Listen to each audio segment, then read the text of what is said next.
안녕하세요. 저는 결혼한 지 한 달도 안 돼서 이혼을 경험하게 된 여자입니다. 저는 언젠간 사랑하는 사람을 만나게 되면 어떤 것에도 구애받지 않고 오직 둘이서 사랑만 하면서 행복하게 살아갈 미래를 꿈꾸며 늘 기대에 가득 차 있었는데요.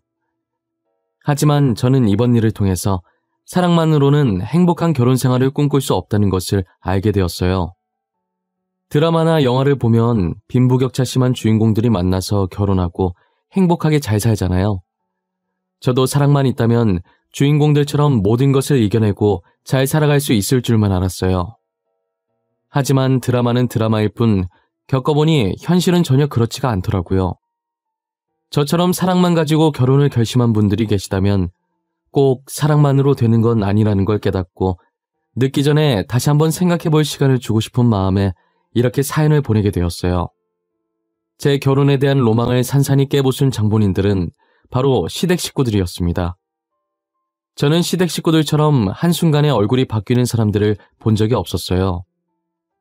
결혼하면 본색을 드러낸다고 하더니 결혼하자마자 자신들의 본색을 제게 보여주더라고요.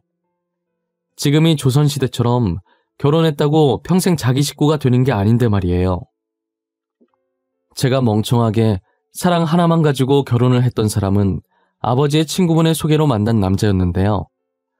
아버지께서는 드라마나 영화에서 나오는 세트장을 제작하는 회사를 운영하고 계셨어요. 처음부터 그런 사업을 하신 게 아니라 다른 사업을 하시다가 제가 드라마와 영화를 너무 좋아해서 딸이 보는 드라마나 영화에 자신의 작업물이 등장하면 좋을 것 같다는 생각에 시작하셨어요. 다른 사업도 해보신 분이라 그런지 건너 사업하시는 사람들을 많이 알고 계시더라고요. 그 중에서도 아버지와 엄청 친하시고 제가 삼촌이라고 부르는 분이 계셨는데 자기 지인의 아들 중에 정말 괜찮은 애가 하나 있다고 제게 만나보지 않겠냐고 하시는 거예요. 당시 제가 남자 만날 생각이 전혀 없었어서 선뜻 만나보겠다고 하지 않았고 떨떠름한 제 표정을 보신 삼촌은 아버지와 비슷한 사업을 하는 집안이라고 만나만 보라고 하더라고요. 저는 삼촌이 괜히 제게 이상한 사람을 붙일 것 같지는 않아서 삼촌만 믿고 만나겠다고 했어요. 처음 만났을 때 남편은 꾸민 듯 안 꾸민 듯 검정 슬랙스 바지에 흰색 티 한 장만 걸치고 나왔더라고요. 비율이 좋아서 그런지 아무것도 없이 그냥 티 한 장만으로도 귀티가 철철 흘러 넘치더라고요. 제가 평소 좋아하던 남자 배우가 있었는데 그 배우 작품은 다 찾아볼 정도로 좋아했었어요. 삼촌은 제가 그 배우를 좋아하는 것을 알고 남편이 그 배우와 비슷하다면서 안 만나보면 후회할 거라고 얘기한 적이 있었거든요. 스타일이며 외모며 제가 좋아하는 배우랑 상당히 비슷하더라고요. 제가 얼굴만 보고 반하는 스타일은 아니지만 너무 비슷해서 저절로 눈길이 갈 수밖에 없었어요. 게다가 보통 돈 좀 있는 집안에 잘생기기까지 하면 자기 잘난 맛에 사는 사람들이 많았는데 남편은 늘 겸손하고 자기가 정말 잘났음에도 불구하고 잘난 걸 내세운 적이 단 한 번도 없었어요. 식당 직원이 주문을 하나 빼먹고 늦게 넣은 것도 모자라 음식까지 잘못 나왔는데 짜증은커녕 웃으면서 이게 더 맛있어 보이니 그냥 먹겠다고 하는 모습에 호감이 생겼던 것 같아요.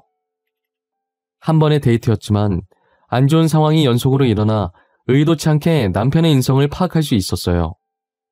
그래서 제가 먼저 남편에게 애프터 신청을 하게 됐고 남편은 살짝 웃더니 애프터 신청을 받아주더라고요. 그렇게 몇 번 가벼운 데이트를 하며 만나다가 저희는 결혼을 전제로 연애를 시작했어요. 남편은 부유한 집안의 안정적인 직장에 다녀서 그런지 조급함 없이 매사에 여유로웠어요.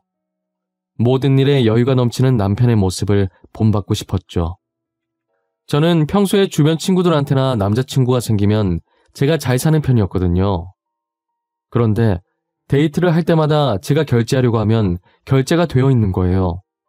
알고 보니 남편이 화장실 가는 척하면서 계산을 하고 오는 것이었어요. 제가 돈을 주려고 해도 다음에 맛있는 거 사달라고 하면서 절대 안 받으려고 하더라고요. 막상 제가 맛있는 거 사겠다고 하고 만나면 또 자기가 결제하면서 말이죠. 데이트하면서 제가 카드 꺼냈던 적은 정말 별로 없었던 것 같아요. 그렇다고 남편이 결제하면서 제게 돈 썼다고 생색을 냈던 적도 없었어요. 저는 계속 얻어먹기만 하는 것 같아서 서프라이즈로 여행 결제 해놨었는데 그마저도 여행 갔다 와서 집에 와보면 남편이 몰래 제 가방에 돈을 넣어놨었죠. 전화해서 이게 뭐냐고 하면 남편은 아무것도 모르는 척 딴 말을 돌리기 바빴어요. 오빠, 내 가방에 돈 봉투 있던데 이거 뭐야? 오빠가 넣어놓은 거지? 맞지? 이걸 왜 넣어놨어? 아직 집 도착 안 한 거 아니까 빨리 와서 가져가. 무슨 돈 봉투 말하는 거야? 난 너가 뭐 말하는지 모르겠는데? 우리 토요일 만나서 뭐 할까? 너 며칠 전에 바닷가 보고 싶다고 했지? 바다 보러 갈까? 말 돌리는 거 봐. 나 이거 토요일에 그대로 가져갈 거야. 나 이거 안 받아. 오빠가 매번 이러면 내가 뭐가 돼? 뭐가 되긴. 나 아무것도 안 했는데? 너가 돈 빼놓고 잊은 거 아니야? 나 진짜 넣은 적 없다. 그거 진짜 내 돈 아니야. 그래? 나 그럼 이 돈 버릴게. 내 돈도 아니고 오빠 돈도 아닌데 내가 왜 가지고 있어? 가지고 있을 필요 없잖아. 버리는 것 말고는 방법이 없네. 아, 자기야. 아이, 미안해. 그거 내가 넣은 거야. 내가 넣은 거 맞아. 그러니까 버리지 마. 너 이번에 여행하면서 돈 많이 쓴 것 같길래 그래서 그랬어. 너무 화내지 마. 오빠가 그동안 나한테 쓴 돈이 얼만데 그거 생각하면 이건 돈도 아니지. 다음엔 진짜 그러지 마. 알겠지? 오빠 돈만 쓰게 하는 것 같아서 미안하단 말이야. 남편은 제 말에 알겠다고, 다음부터는 절대 안 그러겠다고 하지만 그때뿐이었어요. 저는 남편과 데이트를 하면 항상 남편이 다 알아서 해줘서 공주님 마냥 받기만 했었죠. 그런데 저를 공주님처럼 모시던 남편이 얼마 전부터 무언가에 쫓기듯 바쁘게 생활하더라고요. 데이트 날짜 잡기도 힘들고 만나도 카페에서 얼굴만 잠깐 보고 집으로 들어가 버리는 거예요. 정말 간만에 데이트다운 데이트를 하면 계산할 시간이 다가왔을 때 딴청을 피우면서 계산을 미루더라고요. 저는 커플 사이에 누가 계산하든 상관없었고 그동안 얻어먹은 것도 많아서 제가 계산하고 신경을 안 썼어요. 매일같이 남편과 데이트하던 제가 친구와의 만남이 더 많아지자 친구가 묻더라고요. 요즘 왜 이렇게 자기를 자주 만나냐고. 혹시 남편과 헤어진 거냐고요. 뭐냐? 너 요즘 왜 이렇게 나를 자주 만나줘? 남자친구 생기면 연락도 잘 안 하면서. 너 설마 남자친구랑 헤어진 거야? 아니지? 카카오톡 프로필은 커플 사진 그대로던데? 야, 그런 거 아니야. 그냥 오빠가 요즘 바쁜가 봐. 도통 얼굴 볼 시간이 없네. 뭔 놈의 일이 그렇게 바쁜지. 내가 고생하지 말고 아버님 밑으로 들어가라고 했는데도 그건 곧 죽어도 싫대. 그래? 그 오빠도 참 미련하시네. 나였으면 그냥 편하게 살았을 것 같은데. 야, 나 갑자기 안 좋은 촉이 왔는데. 아니다. 왜 뭔데? 사람 궁금하게 하고 말 안 해주기 있냐? 빨리 말해봐. 무슨 촉이 왔는데. 내가 알아서 걸러 들을 테니까 말해봐. 아니, 진짜 심각하게 듣지는 말고 그냥 내 느낌이 그렇다는 거니까 걸러서 들어. 알겠지? 혹시 너네 오빠 데이트 날짜 잡으려고 하면 피하고 연락도 잘 안 되고 너한테 돈도 잘 안 쓰셔? 야, 어떻게 알았어? 데이트 날짜는 뭐 내가 너 만나는 횟수 보면 알 거고 원래 연락 잘 됐었거든? 요즘 진짜 안 돼. 뭐 하는지 모르겠는데 몇 시간 걸러 한 번씩 와. 돈도 안 쓰는 것 같기도 하고. 진짜? 이거 꽤 심각하네. 전에 내가 남자친구랑 어떻게 헤어졌는지 알지? 그놈 바람 피웠었잖아. 그놈이 딱 이랬어. 맨날 데이트 피하고 연락 안 되고 돈도 나한테 안 쓰고 걔한테 썼었지. 에이, 그건 아니야.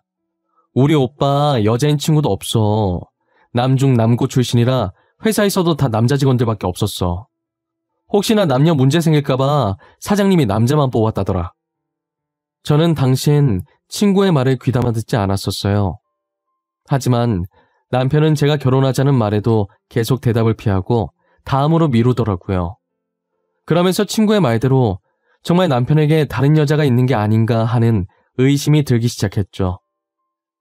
그게 아니라면 갑자기 저를 이렇게까지 피할 이유가 없을 것이라고 생각했거든요. 그렇게 혼자서 단정 짓고 나니 남편에게 정이 떨어지는 거예요. 헤어질까 말까 고민하고 있을 때 남편이 술에 취해서 저한테 전화했더라고요. 저는 술 취했으면 그냥 집에 가서 자라고 했는데 제게 꼭 할 말이 있다는 거예요. 제가 술 깨고 제정신일 때 말하라고 하자 제정신일 땐 못하겠어서 술 기운 빌어서 하는 거라고, 말할지 말지 고민 정말 많이 했으니까 지금 이렇게 마음먹었을 때 제발 나와달라고 하더라고요. 목소리도 평소답지 않게 기운이 없어 보여서 남편이 기다리고 있겠다고 한 공원에 나갔어요. 남편은 술에 많이 취했는지 앉아있는데도 고개를 꾸벅거리며 휘청이더니 저를 보자마자 씩 웃더라고요. 자기 옆에 앉으라는 듯 손으로 옆자리를 두드리길래 한숨을 쉬고 남편이 두드린 자리에 앉았어요. 그러더니 작은 목소리로 주저리 이야기를 하기 시작하더라고요. 시영아, 나 너랑 헤어지기 싫어. 요즘 너 눈 보면 나한테 헤어지자고 할 것 같아. 있잖아, 사실 그동안 말 못했는데 우리 집 사정이 많이 안 좋아. 부모님 회사가 많이 힘들어. 그게 무슨 소리야? 아버님 회사가 힘들다니. 나 삼촌한테 그런 말 들은 거 없는데? 얼마나 어떻게 힘든 건데 이렇게 심각한 일을 왜 혼자 앓고 있었어? 내가 지금껏 모았던 돈으로 어찌저찌 버티고 있었는데 턱없이 부족하네? 아마 아저씨도 모를 거야. 주변 사람들한테 피해주기 싫어서 말 안 했어. 혼자서 얼마나 힘들었어. 나한테 말 좀 해주지. 나는 그것도 모르고 오빠가 다른 여자 생긴 거 아닌가, 나한테 질린 게 아닌가 이런 생각만 했는데 너한테 떳떳한 남자가 되고 싶었는데 이런 모습 보이기 싫었는데 그래서 너가 결혼 얘기했을 때도 피했고 데이트하자고 했을 때도 피했어. 돈이 없어서. 나 오빠 여자친구야. 힘들 때 기대라고 있는 사람 아니야? 왜 혼자 그러고 있었어? 내가 얼마 되진 않지만 그래도 모아둔 돈이 있거든? 그거라도 보태줄게. 아니야, 네가 왜 그래. 나 그러라고 말한 거 아니야. 헤어지는 게 무서워서 말하는 거야. 이런 상황인데도 나를 기다려줄 수 있냐고 물어보고 싶어서. 저는 바람 피는 것만 아니면 된다고 언제든 기다려줄 수 있으니까 이상한 생각만 하지 말라고 했어요. 그리고 얼마 되진 않지만 조금이나마 보탬되고 싶어서 모았던 돈도 남편에게 줬어요. 남편은 고맙다고, 너무 미안하다고 제 손을 붙잡고 울더라고요. 하지만 남편과 제 노력에도 불구하고 얼마 지나지 않아 남편 부모님 회사는 부도 처리가 됐어요. 한순간에 집과 돈을 잃은 시부모님은 당시 남편이 살고 있던 원룸에서 여동생까지 네 가족이 살게 됐죠. 남편은 부모님의 회사가 망하고 더 이상 제게 피해줄 수 없다며 이별을 통보했지만 저는 남편을 이대로 포기할 수 없었어요. 친정 아버지께도 이 상황을 말하고 앞으로 남편과 어떻게 하면 좋을지 조언을 구했어요. 아버지께서는 평소 남편의 인품을 잘 알아서 힘들 때 사람 내치는 거 아니라며 남편이 계속 저를 밀어낸다고 해도 잘 보듬어 주라고 하시더라고요. 아버지의 말씀처럼 아무리 남편이 밀어내도 저는 남편 옆에 꼭 붙어 있었어요. 남편을 비롯해 시아버지, 시어머니, 그리고 신우까지 제가 다 챙겼었죠. 저는 끝까지 남편을 포기하지 않았고 제 바람대로 결혼까지 진행하게 됐어요. 아무래도 집안 차이가 나다 보니 신혼집과 혼수가 걱정이더라고요. 저희가 집을 해가고 시댁에서 혼수를 해주시기로 했지만 솔직히 혼수해주실 형편이 아니셨거든요. 그래서 결혼 비용과 혼수도 저희 쪽에서 처리하자고 친정 부모님께 말씀드렸었죠. 부모님도 사업하는 사람이라 부도나면 얼마나 힘든지 알기 때문에 더 잘 사는 사람들이 도와주자며 제 말에 수긍하셨어요. 대신 저희 집에서 신혼집을 해가는 것이니 당연히 집 명의를 제 앞으로 하는 걸로 했어요. 이 소식을 시어머니께 말씀드리니 뭐가 불만인지 눈썹을 꿈틀거리시더라고요. 어머님, 왜 그러세요? 혹시 마음에 안 드는 거라도 있으세요?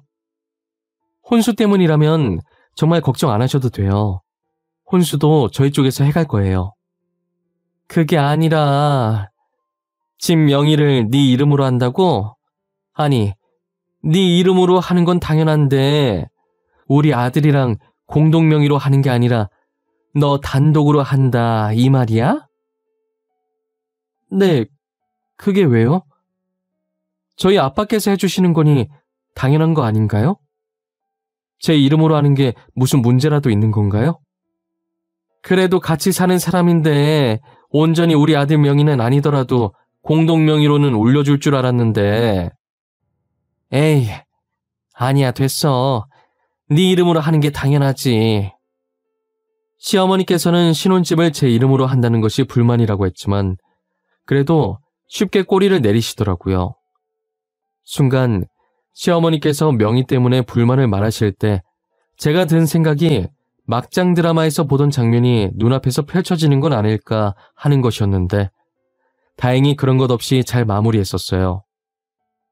그리고 남편이 시어머니를 닮았던 것인지 시어머니께서 남편 못지않게 저를 엄청 챙겨주시더라고요. 제 눈치도 상당히 많이 보셔서 오히려 제가 다 불편할 지경이었고요.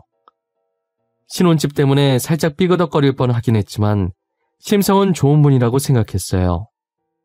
친정 아버지께서 신혼집으로 40평짜리 아파트를 해주셨더라고요. 인근에 지하철역도 있고 편의시설도 많아서 집값이 어마무시했을 텐데 하나밖에 없는 딸이 결혼한다고 힘을 좀 주신 것 같았어요. 정리가 어느 정도 끝났다는 말에 신혼집을 방문했는데 입이 떡 벌어지더라고요. 세트장 일 하시는 분 아니랄까봐 드라마에서 보던 집 같은 느낌이 드는 거예요. 너무 신나서 방방 뛰고 싶었는데 제 옆에 저보다 더 신난 사람이 있더라고요. 시어머니께서는 집이 너무 이쁘다면서 가구 이것저것 만져보시더니 가전제품 몇 가지를 손가락으로 정확히 콕 집으면서 자기 집에도 있으면 좋겠다면서 은근히 티를 내시더라고요. 집안의 모든 물건을 다 헤집을 기세로 서랍도 있는 대로 다 열어 제끼셨어요. 보는 내내 조마조마했는데 시어머니께서는 결국 일을 내고 마셨죠. 주방 서랍에 있던 그릇을 꺼내보시다가 손이 미끄러져서 그릇들을 떨어뜨리셨는데 바로 밑에 있던 커피 머신으로 다 떨어진 거예요. 어머님, 안 다치셨어요? 괜찮으세요? 아, 그러게 왜 남의 집을 그렇게 뒤지고 그러세요? 아이고, 커피 머신도 망가졌네. 이거 50만 원짜리인데. 너는 나보다 저딴 커피 머신이 중요하니? 50만 원? 얼마 하지도 않네. 결혼해서 다시 하나 사. 고장난 건 아닌 것 같구만 뭘 그렇게 호들갑이야. 엄마, 이건 엄마가 잘못한 거야. 그러게 남의 집을 왜 그렇게 들쑤시고 다녀. 그리고 50만 원이 애 이름도 아니고 우리 지금 재산 50만 원도 없잖아. 조용히 해. 자식놈들 키워봤자 아무 소용없다더니 결혼도 하기 전부터 지 마누라 편드네. 그래, 늙은이가 괜히 그릇 구경하겠다고 설쳐서 미안하다. 아주 돈 없는 게 죄지? 제가 뭐라고 했다고 서운하셨던 건지 남편 손을 뿌리치고 나가시더라고요. 늘 인자하던 시어머니께서 처음 화내시는 걸 보고 저도 많이 당황해서 어쩔 줄 몰라 했어요. 남편은 어차피 붙잡아봤자 화만 내신다고 시간 지나면 알아서 화 풀리시니까 그냥 집에 가게 가만히 놔두라고 해서 남편 말대로 했어요. 그 뒤로 저는 결혼식 때까지 시어머니 얼굴을 보지 못했어요. 저도 결혼 준비하느라 만나뵐 시간이 없기도 했고요. 그래도 결혼식 날 만난 시어머니 얼굴엔 웃음꽃이 가득 피셨더라고요. 저를 보고 반갑게 안아주시더니 못난 아들이랑 결혼해줘서 고맙다고 앞으로 잘 부탁한다고 하셨어요. 저도 시어머니께 아직은 부족한 점이 많지만 옆에서 보고 배우겠다고 많이 가르쳐달라며 똑같이 안아드렸어요. 자상하고 다정한 남편의 인자한 시부모님까지 저는 행복한 결혼 생활만 남았다고 생각했어요. 앞으로 벌어질 일은 상상도 못한 채 말이죠. 그렇게 꿈만 같던 신혼여행을 마치고 온 뒤 남편의 손을 잡고 신혼집에 들어갔는데요. 들어가자마자 신발장에 못 보던 신발들이 널브러져 있는 거예요. 신발을 보고 불길한 기분이 들었고 남편 얼굴을 쳐다보니 남편도 신발을 보고 당황해 하더라고요. 저는 신고 있던 신발을 대충 벗어던지고 집 안으로 들어갔어요. 거실에 가보니 정말 기가 찬 광경이 제 눈앞에 펼쳐져 있더라고요. 시부모님을 비롯해 신우까지 거실을 떡하니 차지하고 고기를 구워 먹으면서 TV를 보고 있는 거예요. 어이가 없어서 말도 안 나오길래 말없이 뒤에 있던 남편을 쳐다봤어요. 아니, 여보 그게 우리 들어올 때까지만 여기서 살아보면 안 되겠냐고 하셔가지고 우리 들어올 때는 흔적도 안 남긴다고 하셨는데 아직도 이렇게 계실 줄은 몰랐어. 지금 그걸 말이라고 해? 왜 나한테 말도 없이 이러는 거야? 여기 당신만 살아? 나도 살아. 여기 엄연히 내 집이야. 어머님, 아버님, 그리고 아가씨, 정말 죄송한데 저희 집에서 나가주시겠어요? 아가, 우리 이대로 나가면 갈 곳이 없어. 여기 오면서 우리가 살던 원룸 보증금 뺐어. 어차피 방 2개 남던데 한 방은 나랑 영감 있으면 되고 한 방은 우리 딸 있으면 되지 않겠니? 시댁 식구 보고 나가라고 하니 원룸 계약 기간이 다 돼서 보증금을 뺐다고 하더라고요. 이미 짐도 다 풀어서 정리된 상태고 더 말했다간 제가 나쁜 사람 될 것 같아서 할 수 없이 울며 겨자 먹기로 시댁 식구들을 모시고 살기로 했어요. 그래도 양심이 있었는지 집주인에게 받은 보증금을 제게 주더라고요. 하지만 저는 그 돈을 받으면 안 됐어요. 자기들은 돈을 냈으니 정당하다고 생각하고 이 방 저 방 휘집고 다니기 시작하더라고요. 저희 방까지 들어오는 건지 간혹 퇴근하면 안방 방문도 열려 있는 거예요. 몇 번이고 들어오지 말라고 했지만 화장실 겹치면 어쩔 수 없다고 하는 거예요. 신우는 급한데 어쩌겠냐고 안방 화장실 좀 쓰자고 하길래 저는 속으로 참 흘린 3번 쓰고 알겠다고 그럼 화장실만 쓰고 방 안에 있는 물건 아무것도 건들지 말라고 했어요. 그런데 역시나 안방 화장실만 쓰는 게 아니었어요. 드레스룸에 있던 제 옷들도 제가 걸어둔 대로 안 걸려있고 화장품 서랍에 있던 화장품도 간혹 제대로 안 닫혀 있는 게 신우가 제 물건을 쓰는 게 분명했어요. 저는 뚜껑이 덜 닫힌 립스틱을 들고 거실 소파에 누워서 휴대폰을 보는 신우에게 다가갔어요. 아가씨가 제 립스틱 쓰셨어요? 저번에 제 옷도 입으신 것 같은데 제가 분명 저희 방 화장실만 쓰라고 했던 것 같은데요. 누가 제 허락도 없이 제 물건 쓰라고 했어요? 에이 언니, 그거 한 번 쓴다고 없어지는 것도 아니고 진짜 티 안 나게 썼어요. 진짜 살짝 톡톡 이렇게 바르고 끝이었다니까요. 톡톡이든 뭐든 저 다른 사람이 제 물건 쓰는 거 안 좋아해요. 그러니까 앞으로 조심 좀 해줬으면 좋겠어요. 아, 네네 알겠어요. 제가 잘못했네요. 다음부터 안 쓸게요. 됐죠? 안 쓰면 될 거 아니야. 그거 조금 썼다고 유나는 다 떠네 진짜. 신우는 제 말에 기분 나쁘다는 듯 궁시렁거리면서 방에 들어가더니 방문을 쾅 소리 나도록 닫더라고요. 가서 한마디 하려다가 제 입만 아플 것 같아서 그냥 방으로 들어와 버렸어요. 그때 그냥 내쫓아버릴 걸 왜 모시고 산다고 해서 이렇게 사서 고생을 하는지 모르겠어요. 시댁 식구와 저는 맞는 부분이 단 하나도 없었어요. 모든 부분에 부딪혔고 사소한 것 하나까지도 어긋났어요. 거기다 시어머니께서는 친구를 만나고 오신 건지 친구 며느리와 저를 비교하시더라고요. 자신과 비슷한 시기에 며느리를 보신 친구는 며느리한테 명품 가방을 받았다고 하면서요. 아무리 지금은 이런 신세지만 왕년엔 잘 나갔던 사모님인데 명품 가방 하나 선물 안 해주냐더라고요. 저는 혼수 준비하면서 시댁 식구들에게 어울릴 만한 선물을 다 해드렸거든요.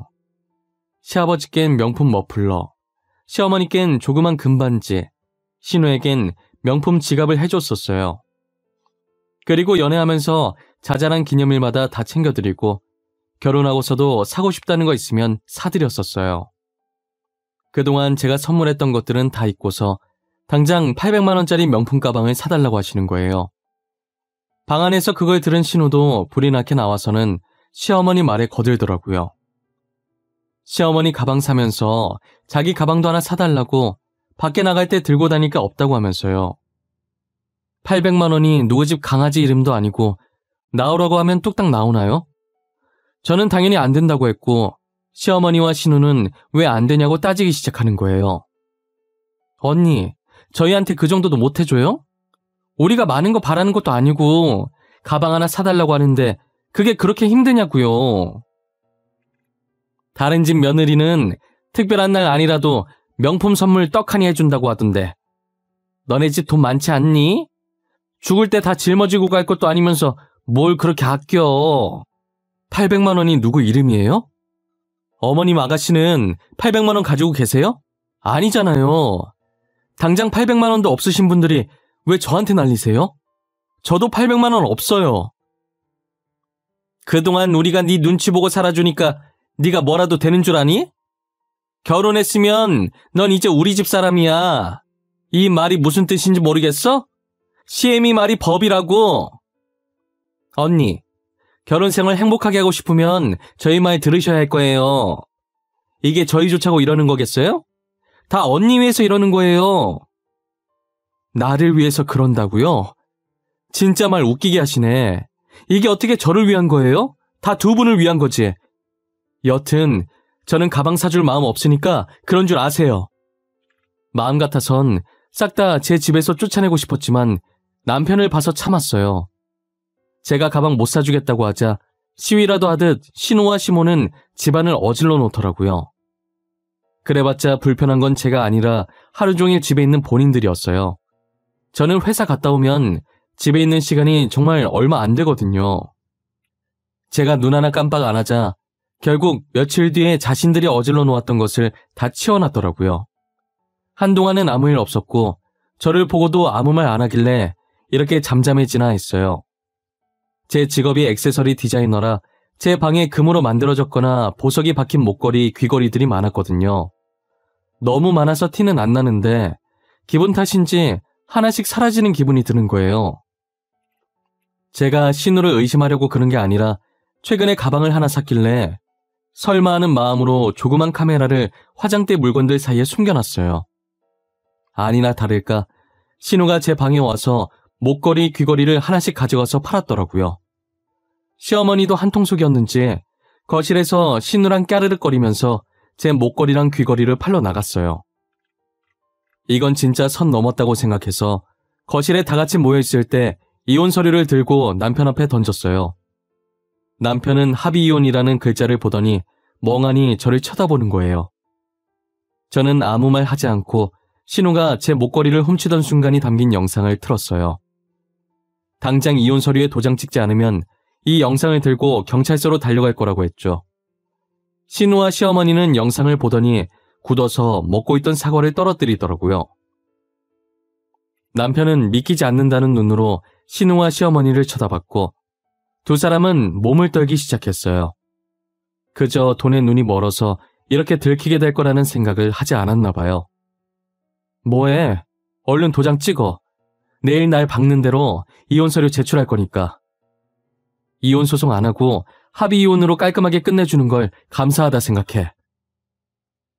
여보, 한 번만 봐주면 안 될까? 어? 다시는 이런 짓 못하게 할게. 제발 한 번만 봐줘. 내가 이렇게 대신 사과할게. 솔직히 이 영상으로 이혼 소송하고 절도죄로 고소하면 위자료 왕창 받고 저 두 사람 감옥도 보낼 수 있는데 지금 많이 참는 거야. 당장 한 달 살았던 위자료 줄 돈도 없잖아. 안 그래? 언니, 제가 잘못했어요. 다시는 안 그럴게요. 제가 알바를 하든 뭘 하든 돈 구해서 다시 드릴게요. 한 번만 봐주세요. 제발요. 저희 오빠는 아무 죄 없어요. 아가, 우리가 잘못했다. 다시는 이런 짓 안 하마. 우리가 잠시 미쳤던 것 같아. 늙은이가 이렇게 무릎 꿇으마. 한 번만 눈 감아줄 수 없겠니? 당신들 같으면 도둑이랑 한 집에서 살고 싶겠어요? 바늘 도둑이 소도둑 된다는 말 아시죠? 지금은 고작 귀걸이는 목걸이지만 나중엔 통장, 집문서가 될 줄 어떻게 알아요? 시어머니와 신우는 제 다리를 붙잡고 울면서 빌기 시작했고 저는 발을 털면서 그들을 떼어내기 바빴어요. 남편은 고소라는 말에 제가 하라는 대로 이혼 서류를 작성해 주었고 저는 다 작성한 이혼 서류를 뺏어 들고는 시댁 식구들에게 당장 제 집에서 나가라고 했어요. 나가라는 제 말에도 나갈 생각을 안 하길래 손수 짐을 싸서 집 밖으로 던져버렸어요. 그리고 제 귀걸이를 팔아서 산 가방을 잘근잘근 밟았죠. 신우는 울다가 가방을 밟는 모습을 보고 소리 지르면서 제 발을 떼려고 하는 거예요. 이미 가방엔 신발 자국이 났고 찌그러졌는데 그걸 소중히 안고 울더라고요. 정말 그 모습이 얼마나 한심하던지 먹고 떨어지라고 신우가 평소 탐내던 제 가방을 던져주고 문을 닫았어요. 시댁 식구들을 쫓아내고 텅 빈 거실을 보니 속이 시원했어요. 그렇게 저는 결혼한 지 한 달도 안 돼서 이혼을 하게 되었어요. 과연 돈도 없이 어떻게 살아갈까 싶었는데 며칠 전 우연히 중고거래 사이트에 제 가방과 찌그러진 가방 그리고 제가 못 봤던 명품 가방 하나를 팔고 있는 신우를 발견했어요. 제 가방과 명품 가방은 상태가 좋아서 금방 팔린 것 같은데 찌그러진 가방은 아직 안 팔렸더라고요. 팔린 가방 2개 중고가를 보니 얼추 보증금은 나오겠더라고요. 아마도 가방 2개를 팔고 원룸 보증금을 겨우 구한 것 같았어요. 발자국 찍히고 찌그러진 가방 사진이 중고거래 사이트에서 튀어나오는 게 어찌나 웃기던지요. 간만에 배꼽 잡으면서 엄청 웃었던 것 같아요. 우울할 때마다 그 사진 보면서 웃으려고 저장까지 했어요. 고작 한 달밖에 겪어보지 않은 결혼 생활이지만 다시는 경험해보고 싶지 않아요. 차라리 죽을 때까지 혼자 사는 게 더 편할 것 같아요. 제 사연은 여기까지입니다. 제 사연을 보시는 분들 중에서도 결혼을 약속한 사람이 있을 거예요. 사랑의 힘으로 모든 것을 이겨낼 수 있는 사람이 있는 반면 저처럼 사랑의 힘으로도 안 되는 것들이 있어요. 그러니 여러분들도 제 글을 통해 많은 것을 배우고 느끼셨길 바라요. 다들 건강하시고 봄이 다가오듯 여러분들 앞에도 봄처럼 따뜻하고 항상 꽃길만 가득하길 바랄게요.